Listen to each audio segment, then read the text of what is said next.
Right. and everything. So we just kind of like, hey, what up with it? Hey. This is Brandon Tice, the other member of Cali Cleve, Jay. who helped produce the whole record. See He's heard the something. album. Oh, nice. Oh yeah, man, we're ready. Okay, We'll cool. pump it out. Radio, TV, web, print.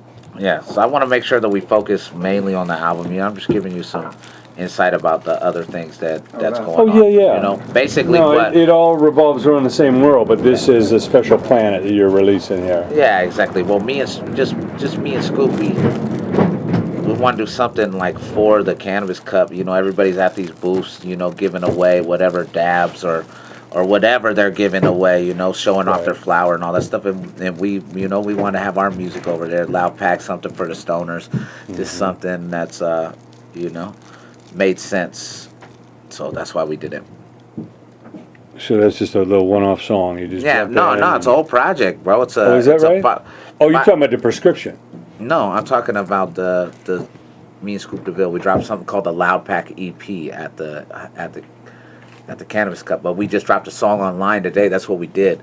Like CDs are almost like a collector's copy. Like it's like nobody's really fucking with CDs anymore. So it was almost like something like if you're at the Cannabis Cup, we gave away 10,000. So like 8,000 got distributed while we were there. It's a 5-song EP, but you can't find any of it online. It was something exclusively for the Cannabis Cup goers. Right. You know, we want to have something different, you know, where they got a physical copy. There's no more rules. Yeah, you know, do something for an event or for a tour. Or exactly. That's amazing.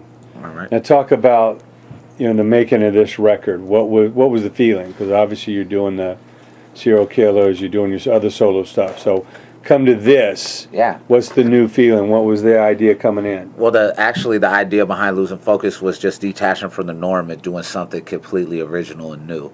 And that's why I wanted to get with Cali Cleve, which is a production team that I work with. They're kind of unknown. They're on the come up. They're on the rise. I've been making music with them for a while. But, you know, they went from engineering a lot of records for me because Ian Finley is one of the guys. He's also engineered for Kid Cudi for a long time now, for a while. So while he was going to do that, I was going off and doing all the SerialKillaz stuff. So when the dust settled on everything, we sat down and we said, let's make an album. Let's make an original piece of art that we can feel like represents our name and stand the test of time and really show who I am as a solo artist and who I rock with.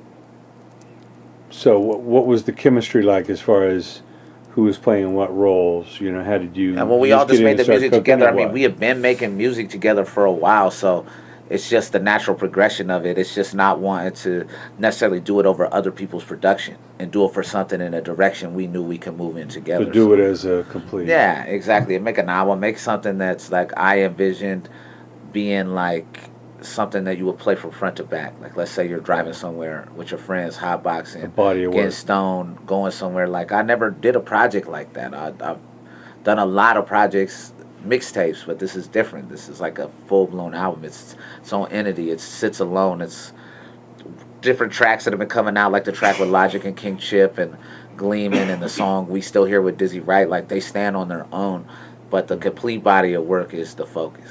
Yeah. So rather than just bits and pieces, songs recorded here and there, this was start to finish. Yeah. Looking at the whole big piece. Yeah. So I don't know if you want me to do you guys separately or you want to jump in on this as we go. Yeah, whatever feels more organic, you know. Yeah, I think coming right into it. Why don't you introduce yourself and tell us about your role here? My name is Ian Findley. I'm one half of Cali Cleve production team. My role basically in the creation of Losing Focus, which we're dropping February 24th, was more or less I had been engineering for a long time and producing records, and DEMRICK and I had been working together for a while and more or less discovered that any of the tracks that we collectively did together always came out really well. And so it kind of was just like the natural progression into, well, let's just create an entire album and be able to complete like a vision as far as having something where there's a lot of albums that I grew up listening to where if I hear the song on the radio or on someone's mix that they put together, I'm expecting to hear the next song. And so it almost makes me feel funny, like it's out of place because I'm not hearing it in progression with the rest of the album. Right. So I wanted to make something like that where people are so used to just putting in the album and listening to the entire thing, where it makes them feel strange if they don't hear the next song coming after it, because they all flow into each other and have a certain it's a vibe that we wanted to create. Sure. And about yourself? My name is Brandon. They made a couple songs out of Ian's room, and Ian was super busy, Demrick was busy, and me and Ian have been working together and worked together at the record plant years ago, and me and Ian just work well together. Like, I'll be here working on something, and then he'll come home, and then I'll have to go to work, and we just vibe together. And they did a couple songs together, and I just started working on it, and then it just kind of became this whole like family, like in Mulberry Studios. Like, it's just, It's like the it was just like organic. It wasn't like, Yeah, like, hey, come here, do this. The do this. environment It that was we just tried like, to create, as far as like even just building this studio. We built this studio probably about right around the time that we started creating the album, where it was like, so even to the point where the studio wasn't even finished yet, so we were just, making and recording a couple of songs that are on the album in like our bedrooms, because the studio wasn't finished yet. And it's just like, well, we are inspired and we want to keep working. And now then when the studio got finished, it was more or less like a movement that we were trying to create, as far as like being able to go outside, and if you skateboard, ride the half pipe we got in the back, or shoot basketball, or play pool, or come in here and play video games. But it was all about just having everybody always around. So then the music just, when we got inspired, we were already here, and so being able to hang out here when we're not making music was what created like the vibe of the record. Was more or less us always being in our comfort zone, and the inspiration, whenever it came, we had everything at our disposal to be able to just create flow without having anything like, oh, well, let's book some studio, let's go. Like, having it be our own studio, there's no one breathing down our necks. Like, we're here all day, every day. like, And you're never on the clock. Yeah, but also getting inspiration, like you say, jumping on a pool table or Yeah, that pipe or whatever to spark an idea. Exactly, like being able to, at 3 a.m. or 4 a.m. or something, like, I might be ready to go to sleep, but then I also might be ready to hop in the studio for a few hours. And how many 6, 7 o'clock in the morning nights we've had in this building is almost where it's become like a regular thing. Like, I'm up till 5, 6 in the morning every day because I'm just so used to creativity flowing at that hour. Yeah. I like it though. It's like a little commune over here where we have like, and Demrick and us as Cali Cleve as producers aren't the only people who come in here and record. Like, we'll have other people around, so it's just kind of like, it's a creative energy that's over here. And when people show up,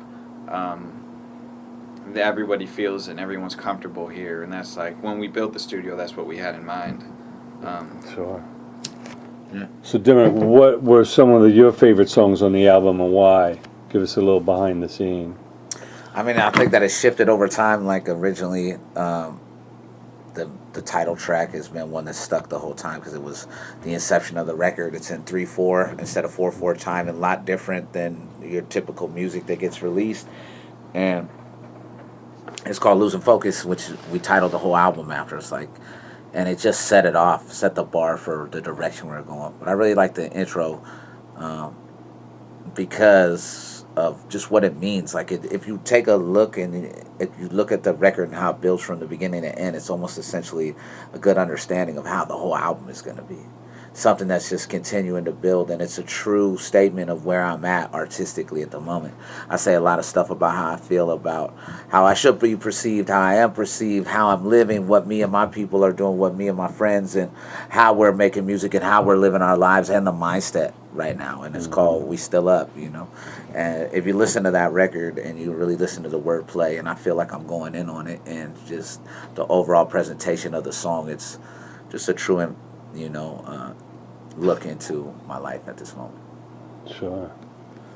So, did you make this record with the deal in mind, or you just made the music and then found a No, home we for originally it? did it independently. The whole thing was losing focus, was blurring from what's on the radio, blurring from the status quo, blurring from what artists are trying to do. Like, we just made an album that was true to us, and our plan was to release it through us, our way. And I got a call from Madchild and Kevin Zinger, who's his business partner, to come in and play the album. And we'd already shot music videos, we'd set a date, and they just really understood the vision and had a clear idea of what direction we're going in, and had a lot of great ideas about how to enhance that and take that even further. So with that, it just made sense to push the album back. We actually pushed it back 3 months, and let them like really grab the wheel and steer it, you know, and try to help get it out there in a different way than we would have, you know, adding on to the way that we would have. And that's what made it so exciting, is because it proves that if you build something from nothing or from the ground up, it can actually